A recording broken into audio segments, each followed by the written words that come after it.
అవంతి శ్రీనివాస్ కూడా ప్యాకప్. ఏడాది క్రితం వరకు టీడీపీలోకి తీవ్ర స్థాయిలో సాగిన వలసలు పూర్తిగా ఆగిపోయాయి. ఎన్నికలు సమీపిస్తుండటంతో ఇప్పుడు పలువురు నేతలు టీడీపీకి గుడ్ బై చెప్పి వైసీపీలో చేరుతున్నారు. టీడీపీ తిరిగి అధికారంలోకి వచ్చే సూచన లేదన్న ఆలోచనేమో కానీ వైసీపీతో టీడీపీ ప్రజాప్రతినిధులు పెద్ద సంఖ్యలో టచ్లో ఉన్నట్లు వార్తలొస్తున్నాయి. వైసీపీ ఎంపీ విజయసాయిరెడ్డి కూడా ఈ విషయాన్ని ధృవీకరించారు. ఇప్పుడు టీడీపీ ఎంపీ అవంతి శ్రీనివాస్ కూడా వైసీపీతో చర్చలు జరుపుతున్నారు. ఈ విషయం వైసీపీ భీమిలి నేతలే నిర్ధారిస్తుండడం విశేషం.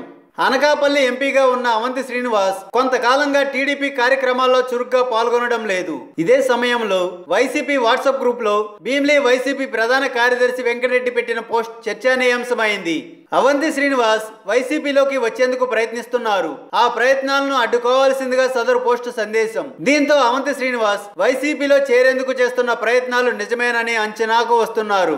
అవంతి శ్రీనివాస్ ఈసారి భీమిలి నుంచి అసెంబ్లీకి పోటీ చేయాలనుకుంటున్నారు. భీమిలి టికెట్ కోసం వైసీపీతో ఆయన చర్చలు జరుపుతున్నట్లు చెబుతున్నారు. అయితే ఈ వార్తలను అవంతి ఖండించడం లేదు. మీడియాకు కూడా ఆయన అందుబాటులోకి రావడం లేదు.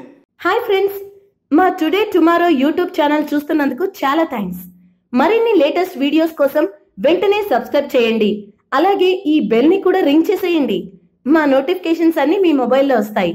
అలాగే మా వీడియోస్ మీకు నచ్చితే లైక్ చేయండి, షేర్ చేయండి, నచ్చకపోతే కామెంట్ చేయండి.